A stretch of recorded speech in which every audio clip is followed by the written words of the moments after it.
Hello again and welcome to another Warhammer 40k Mordian Glory video. In today's episode, we shall continue to cast our critical eye over the 10th edition Imperial Guard Index.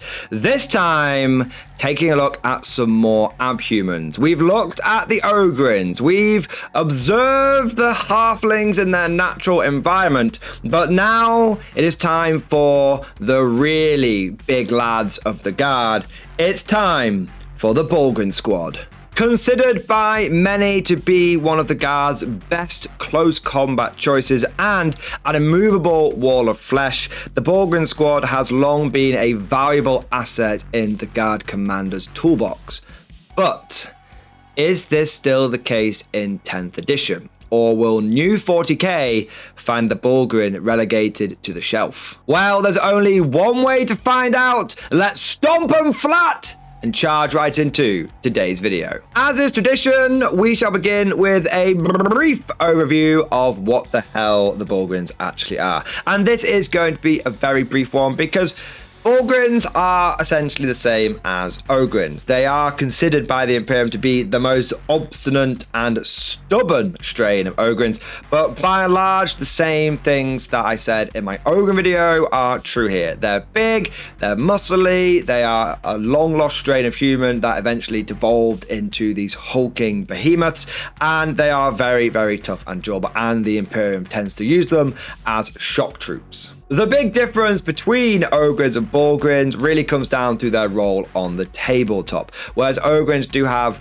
some capacity, and quite a good one in 10th edition, to be good shooting troops, Bullgryns are almost exclusively close combat, and they thrive when they are in the maelstrom of war, when they are up close and personal, smashing enemy skulls in. So with all of that said, I feel like it's appropriate for us to just speed right into the deep dive of the Bullgryns squad, and we'll start off with a look at their stat line. They have a movement value of 6, a toughness of 6, a 4+ save, 3 wounds, leadership 7, and an OC of 1.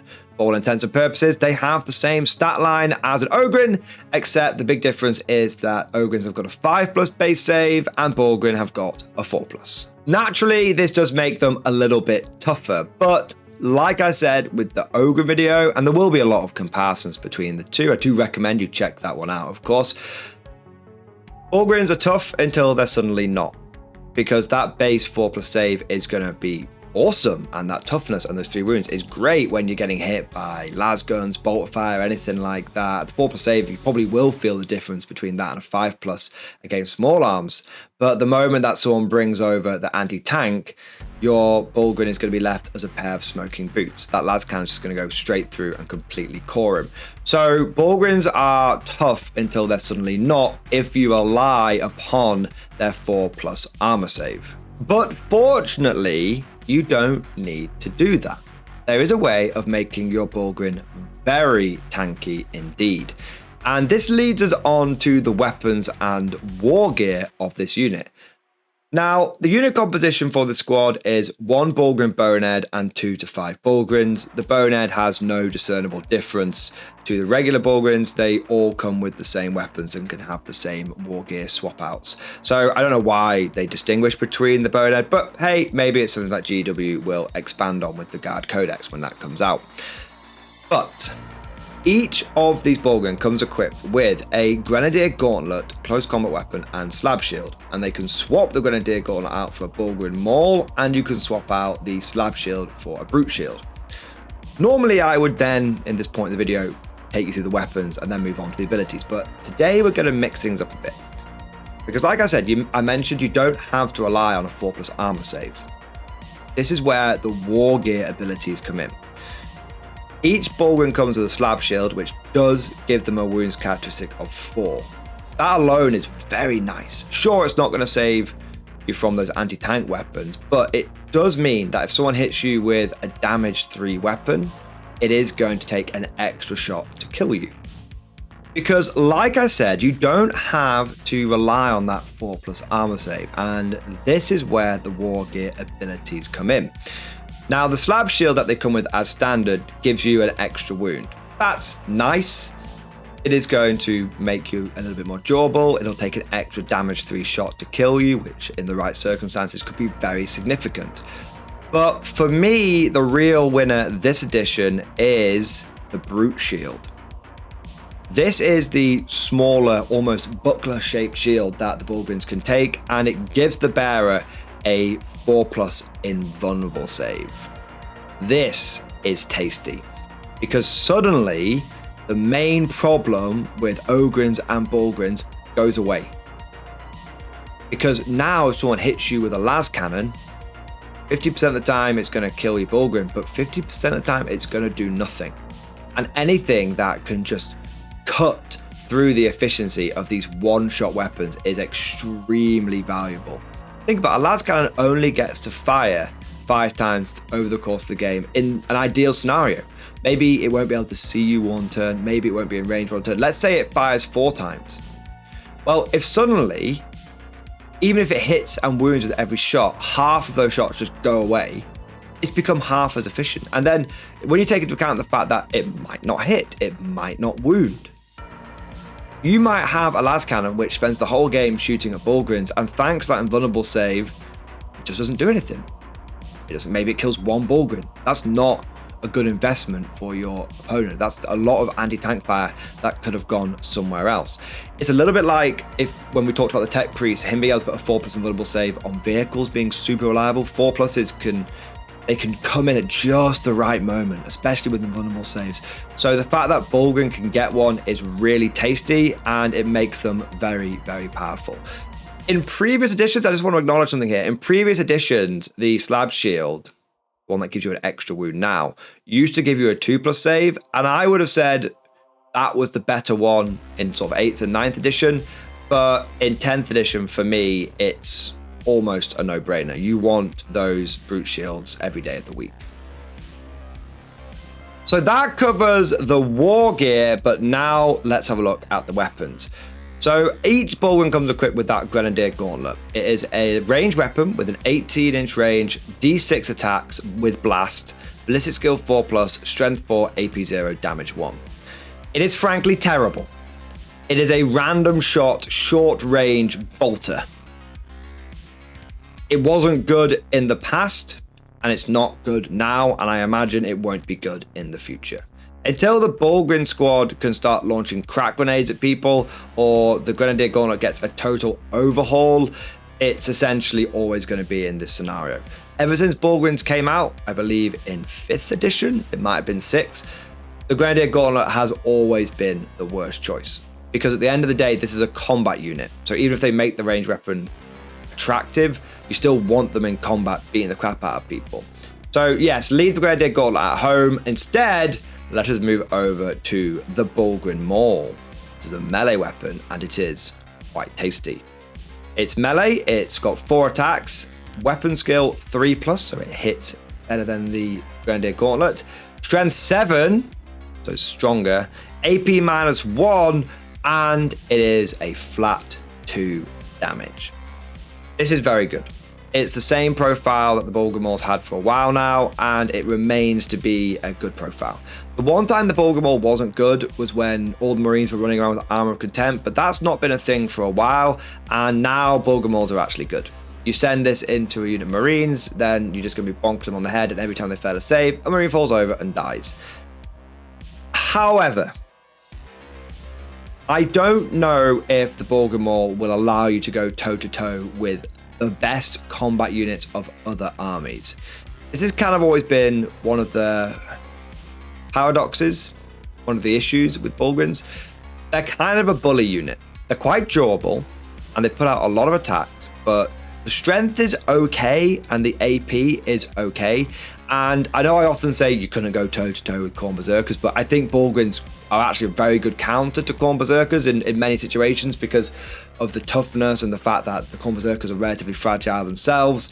So I think that Bullgryns can kind of deal with Khorne Berserkers and below, but the moment you start getting into really more proper gnarly combat units, things like Demon Princes or 8-bound, and anything and their equivalent in other armies, I think the Bullgryns will suffer. For me, they're a bully unit, and they can bully a lot of stuff, but the moment that someone fights back, the Bullgryn at best will pin them in place and maybe do a bit of damage to them, and at worst will get swept aside inside of a turn or two. However, having said all that, the Bullgryns do have a couple of abilities that give me pause for thought. The first one is a 6-up Feel No Pain. This is the same as the Ogryn, and that's quite nice. Means that anytime the enemy gets a wound through on a 6-up, you just stop it. And multi-damage weapons can always find themselves getting screwed over at the worst possible time when that battle cannon comes in and does 3 damage, and you just roll 6 out of those dice, and suddenly it's going to take an extra battle cannon shot to kill that Bullgryn. How frustrating. But this Feel No Pain combines really, really well with the unique Ogryn ability, Wall of Muscle.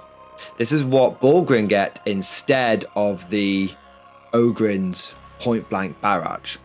So Wall of Muscle, each time an attack is allocated to a model in this unit, subtract 1 from the damage characteristic of that attack to a minimum of 1. However, having said all this, I think that the Bullgryns are deceptively tanky because they have a couple of abilities that really focus on making them as hard as possible to shift. The first one is a 6-up Feel No Pain. Now, fishing for 6s is never a reliable tactic, but if someone hits you with a big weapon that would normally one-shot your Bullgryn and you make one of those 6-ups, maybe suddenly they've got to put 2 shots into you to kill an extra one. Often a 6-up Feel No Pain will come in at just a nice point to make it much less efficient for your opponent to deal with something like a Bullgryn squad. But this 6-up combines very nicely with the Bullgryn's unique ability, which is Wall of Muscle. Each time an attack is allocated to a model in this unit, subtract 1 from the damage characteristic of that attack to a minimum of 1. Suddenly, if someone hits you with a battle cannon, that becomes 2 damage. And then if you make a 6-up Feel No Pain, it could take 3 shots for that battle cannon to take out a single Bullgryn. And this is where I want to bring the slab shield back into the equation. Now, I stand by what I said before.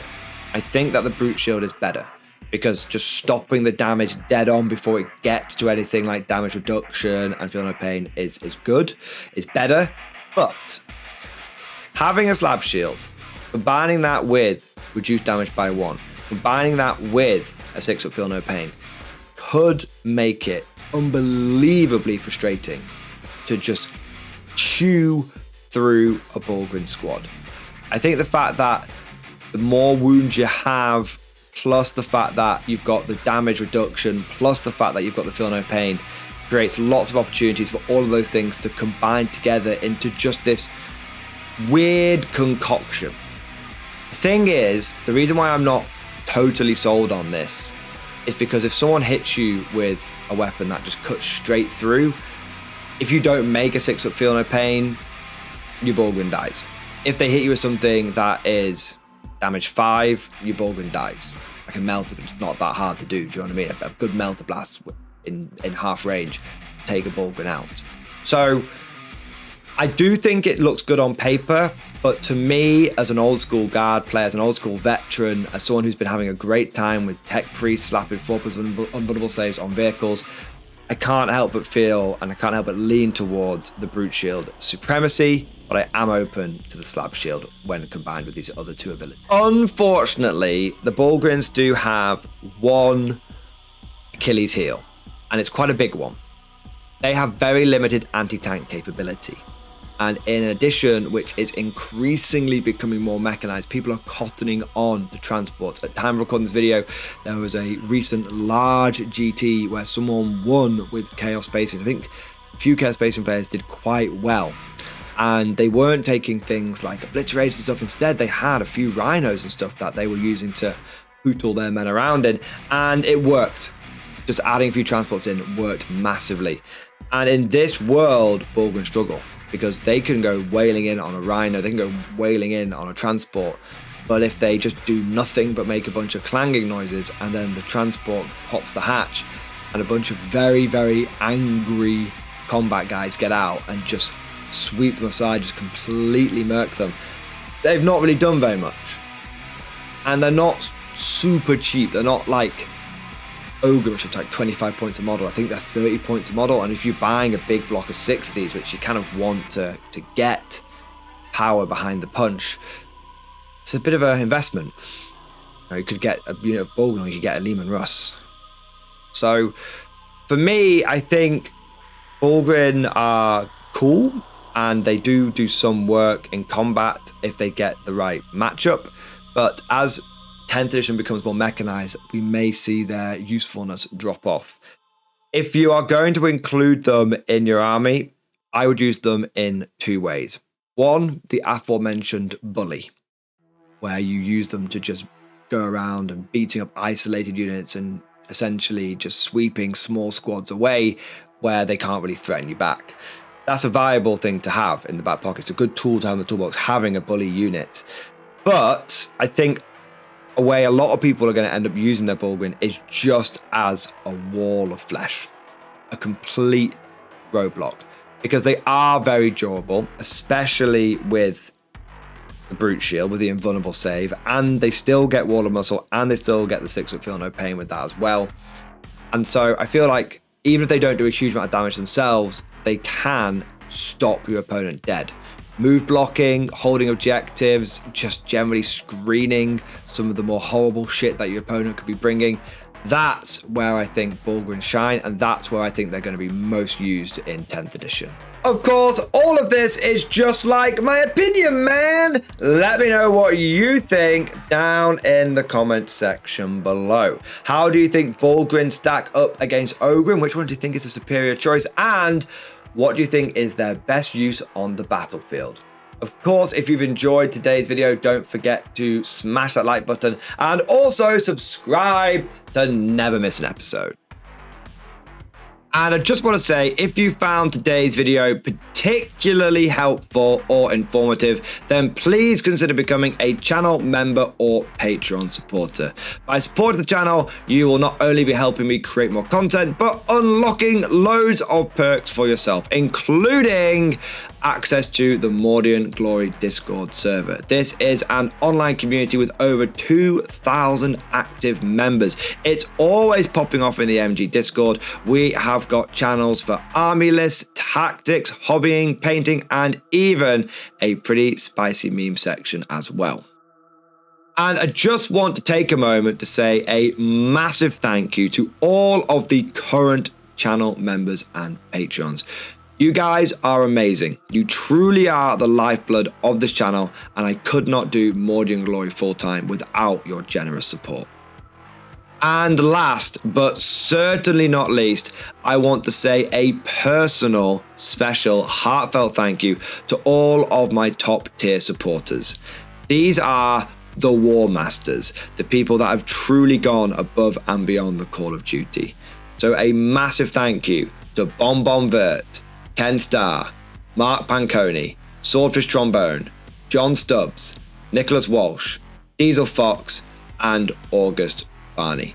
Thank you guys. Your ongoing and incredibly generous support makes a huge difference, and I am eternally grateful to each and every single one of you. I hope you all enjoyed today's video. Thank you for watching, and of course, as always, I'll see you guys next time.